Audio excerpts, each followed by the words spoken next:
من جديد حياكم الله مشاهدينا. أقامت مجموعة أمجاد الوطن بصافيتا في محافظة طرطوس فعالية جماهيرية بحضور لفيف من رجال وعلماء الدين دعما للوطن في وجه المؤامرة.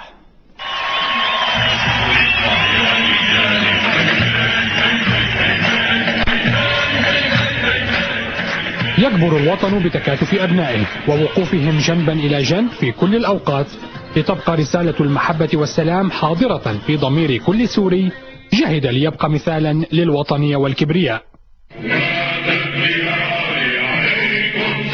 حماة الديار عليكم سلام، ما قال يا أيها الجيش عليكم سلام، قال يا حماة الديار، سواء كنتم جيش أو أمن أو مدنيين أو تلفزيون أو محطات تلفزيونية أو فضائية أو موظفين أو عمال أو كهنة أو شيوخ أو شو ما كنتم، سلام لكم من الله.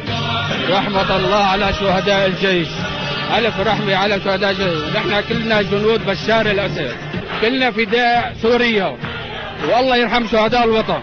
مجموعة أمجاد الوطن بصافيتا أقامت فعالية جماهيرية بحضور رجال دين وفعاليات اجتماعية وفرق فنية حيت من خلالها الجنود البواسل ووقفت دقيقة صمت لأرواح الشهداء. كما قدمت المجموعة أوسمة تقدير لتلفزيون الدنيا على الجهود التي يبذلها في عمله، وأكدوا وقوفهم إلى جانب القناة في مواجهة الهجمة الشرسة التي تتعرض لها والتي تمثلت في عقوبات الاتحاد الأوروبي. مجموعة أمجاد الوطن نحن مجموعة بنمثل سوريا من كافة شرائح المجتمع، نشبه قناة الدنيا، نحن بنحبها وبنوثق فيها بكل بساطة.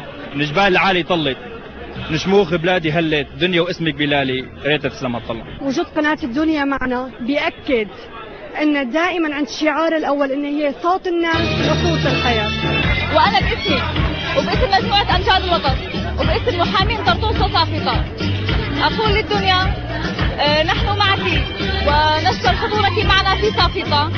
وشكرا الصين وشكرا روسيا وشكرا كثير لكم قناه الدنيا، حققتوا اللي عمره ما حدا حققه.